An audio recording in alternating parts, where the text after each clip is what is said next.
that there's a lot of types of milk and meat that's forbidden to boil according to the Torah. And for sure, it's forbidden to eat. It's forbidden to boil according to the Torah. And there are some types of milk and meat that are forbidden to boil even just from the rabbis. And we learned that fits into this category also chicken and milk that comes from a dead animal. We learned skimmed milk. Yesterday we learned about skimmed milk. Some of these things have, there's arguments about them. We learned about the placenta. Is that considered to be meat or not? What about the hooves of an animal?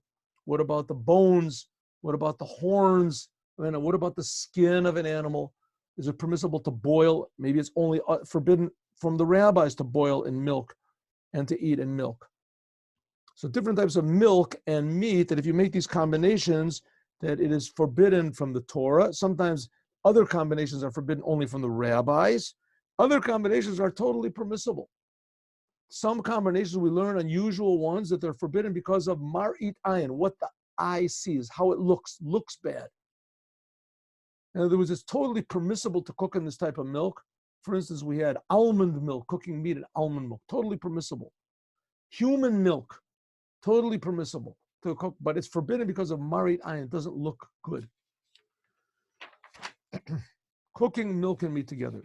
Now we came into another situation about making cheese. What? And if it's inside your house and no one else could see? No, that's a very good question. There's mar'it ayin. Usually, laws of mar'it ayin are forbidden, even what's called b'chedrei chadarim. That's for certainly the way it is in the laws of Shabbat. Things that don't look good, right? That you're not supposed to do because it doesn't look good, doesn't sound good. You're forbidden to do even in the innermost rooms of your house. You're not to. Some people say that only applies to Shabbat, and that it doesn't apply to these laws. That if you do it privately in your house, then it's okay. But most people don't agree. Usually, things that are forbidden because of mar'it ayin, that it looks bad, it's forbidden even if for sure no one's ever going to see you. No one's ever going to see you. You live on a desert island somewhere, and all there is almond milk and meat, right? You have a fire going. Are you allowed to cook them together? Well, you're supposed to put almonds next to the pot so that it doesn't look bad. Put almonds next to the pot. Who's going to see me, right? There's only savages are over there. Who knows who was over there? And apes, something like that. This doesn't make any difference. If it's forbidden, mar'it ayin, then you have to do it even in the innermost chambers, even if nobody's ever going to see you. There are people that disagree with that, but generally, I don't think we agree. We hold like that. Let's go. Now we have another case: milk that is found in the stomach of a calf. Not unusual, because that's all the calves eat is the milk from their mothers. So once you slaughter a calf and you find milk in the stomach, so this milk has a potential use. You could take this milk and it has rennet in it. Oh, that's what it has, rennet. It has the juice inside of it.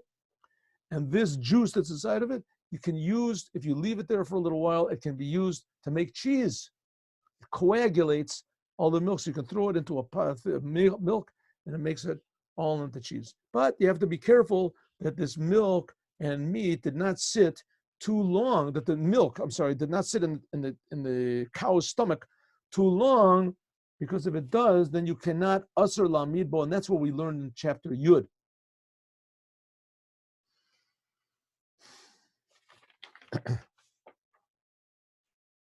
Okay, we also learned that there's a difference between stomach milk.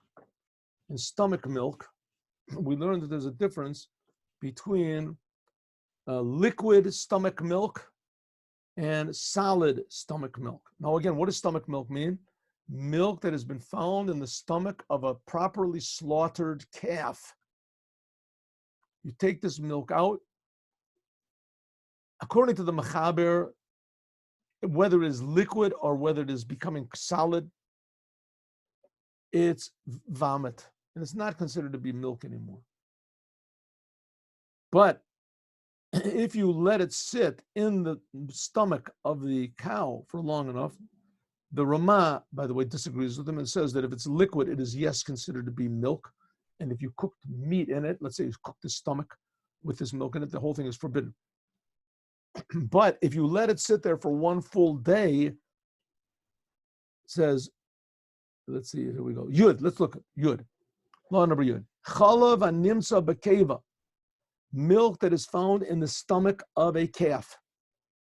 Let's look at the Ramah. Lechatchila lo ein la'anicho. You're not supposed to leave it in the stomach of the calf until, you shouldn't leave it there until it gets cooled off. You should take it off while the calf is still, take it out of the stomach while the calf is still warm. In other words, it hasn't cooled off. You've killed it. So, calf. Sheistan chalav until the tocha keva. But b'diavad, but if you left the milk in the stomach of this calf until the milk cools down, it's no longer body temperature. You shouldn't have left it there, but if it did cool down, ein lechush, you don't have to worry. Until shenimlach b'keva, if you salted this stomach with the milk inside of it, the stomach of the calf that has the milk inside of it, or this stomach milk was there for one full day, 24-hour period, then asur la'amidbo, you cannot use it as a ma'amad. What's a ma'amad? To coagulate cheese. To coagulate cheese. Again, what do you have? You have a big vat of milk. You throw some of this stomach milk inside of it, and the milk magically starts to coagulate together, and it makes cheese. And eventually you can make regular cheese. I've never made cheese, but that's one of the ways of making cheese. It says if you did this process with milk, you made this cheese, and the catalyst to make it all come together, to coagulate, was stomach milk that had sat in the stomach of the calf for one full day or had been salted, then you've got big problems. Let's see, what are the problems? Im ha'amidbo, if you did use this stomach milk that had sat there for one full day in the calf's stomach or had been salted in the stomach of the calf, then it's like this. If the milk that you threw in there was liquid milk, it means that it's, according to the Ramah again, and liquid milk, the Ramah said, is really milk, and it's forbidden. And it sat in the stomach of this calf for one full day, which means it's sort of like boiled, even though it's only boiled from the rabbis. Then all of the cheese is forbidden until there is 60 in the milk she'amid against the keva, against the stomach milk that's forbidden.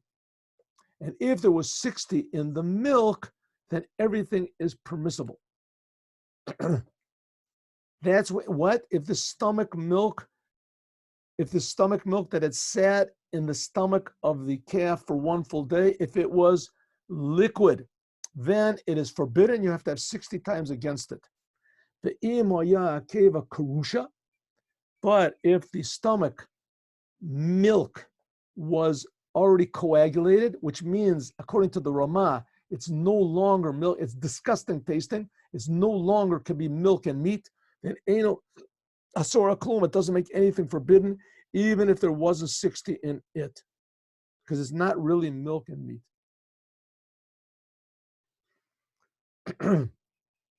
Okay, here we have touching on two laws, which we'll see that they sort of really don't apply over here, but we'll see the two laws. One of the laws is called davar hamamid.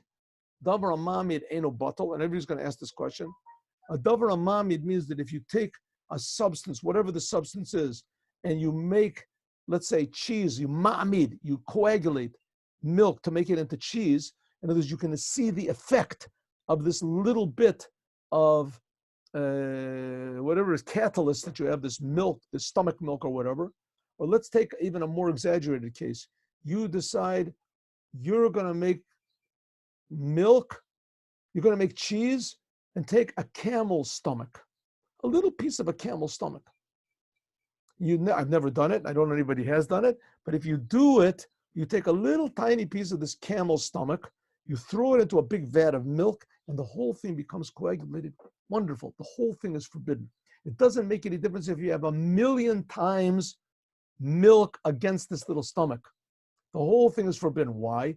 Because a davar hamamid If the thing that you're doing this amidah with, that you're doing this coagulant with, is something forbidden, so you can see everywhere you can see the effect of this thing, then that makes the thing forbidden. It's a law from the rabbis. Davar amamid eino batal. So you want to play a trick on somebody, you go into the cheese factory, you have a cheese, somebody you don't like, in the nighttime when he has this vat of 1 billion gallons of milk that next morning he's going to throw in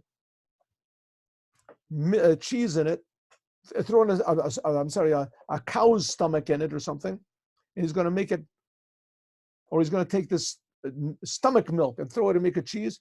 You throw a little piece of camel stomach in there, makes the whole thing cheese. The whole thing is forbidden because a davar amamid, something that coagulates, if you can see its effect and it's forbidden itself, then it makes everything forbidden. Law number one. And no one will be able to eat it. And if no Jew can eat it. No Jew can eat it, but you can still, you'd be able to sell it though. You would be able to sell it. You'd be able to sell it to a non-Jew.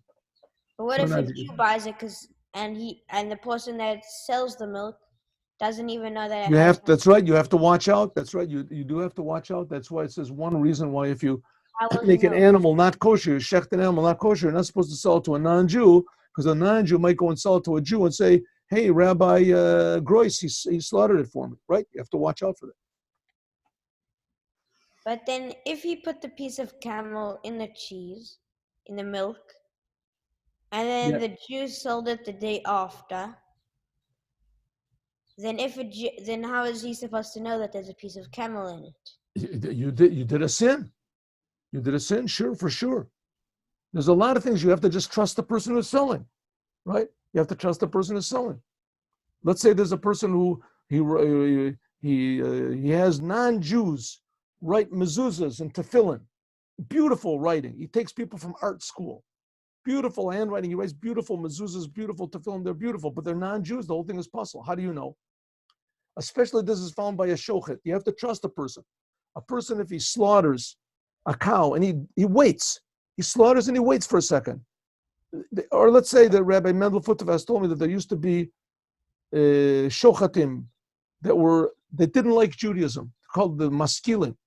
And before they would take the knife has to be perfectly smooth and sharp. And they would give it to the person to check. And before they would check, they would hit their button with the knife, make a little nick in it, and all the chickens or all the cows, whatever that they did, would be a treif, and nobody would know. You have to what's called the Yiras Shamayim. That's why it's so important to be a person that's a Yiras Shamayim, because it's very easy. That's why we have hechshers on all the food, because it's very, very easy to trick people. And you have to trust the people who are the mashgichim. You have to trust. And here's it telling you that if you're a Yiras Shamayim, these are the things you have to watch out for. A lot of times a person can be a Yiras Shamayim, he can fear, but he doesn't know the law. He doesn't know the law. He doesn't know what he's supposed to watch out for, what's forbidden or not. That's the reason of learning the laws, so that you'll know what to do. And then if you're a Yiras Shamayim, you really care about what Hashem says, then you'll have in English they have a word called integrity. You'll have the honesty to do what Hashem wants and tell everybody the truth. A lot of times also can be a big loss for you. Let's say a shochet that he shechts. I remember there was a place where I shechted a long time ago. I learned to be a shochet. I had a Chabad house and I did kaporas, but I did it by somebody's. It was a meat store, and I shechted a chicken and it wasn't kosher. The first one I did, I had never really. I mean, I shechted a lot in the factory. They let me get experience. But now I was on my own. I was a little bit nervous. Anyway, I shechted the chicken and it was not kosher. It wasn't kosher. I did something wrong. The chicken moved, whatever it was. The knife moved. I said, it's not kosher. I put it in the owner of the place said, forget it. It's kosher. What do we care? It's kosher. Just leave it alone. He thought that I was going to throw it away and he would lose the money. So I said, I'll pay you for any chicken that I say that's not kosher. I promise you I'll pay you the full value. I'll pay you the full value. I don't even remember if I did it or not. I think that I even gave him money and I said, this is any chickens that in the future he was just amazed. He couldn't believe that someone, by him, he was just crazy for money. The guy was crazy. And in the end, right before Yom Kippur, he screamed at me the whole time. He came and he and his son came and they apologized to me. They apologized to me because they screamed at me. But people for money will do anything. And he was saying, what do you care? What do you care then? slaughter the chicken, just to forget about it. So a lot of times a person is Yiri Shamayim, he loses money. So it's you have to be willing to serve Hashem in any cases. Okay, so let's just do this further over here.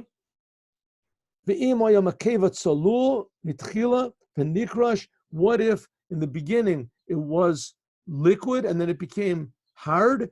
Says, then we have different opinions, Yesh Makilin, and we'll do this, God willing, tomorrow. Thank you very much.